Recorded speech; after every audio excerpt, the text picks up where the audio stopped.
GOMOA OJOBI District Police Command no so actually Langats mienu bia obi ya adwuma ewo no construction site ewo GOMOA OJOBI so wo ma bru no so ehon so bambofo ne Adom TV kase edi nkomo yi me ho ati kwa be 1 o'clock ni mu na be 1:20 ni mu na e na afa ne sen omo bae no so wan no de ho mam am so o open bi no de ho mam oyo hin bi no de mam la be fish point me den me ye ma no no sa de omo hwe no wa ba we ko se owo omo de ma na se o he de oni omo de omo ko ba na boy ba ku bi ohin no ba ohin na fa se ba ko fa ko fi no ofre me wo fun me ka so ka ko man ka tim na man ka man no so ko na me ko yen wa asase dum na me ye de me ye adwuma wo nti wa asase du bi an chan boy one of kwesi bi so na na of asa no so ofre me no so na so en makasa me ka se na ka se na ho na ka ti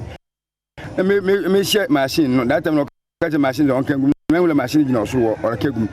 nti o kan gum we na oba na me share boys makasa se wo mo ko hwe na ho na yen wo de bi o ne tubu boys wo si langa boys wo si wo bom wo bom da matan ya wate tuni ya rof na fi me de fefu me ya na wo mutam so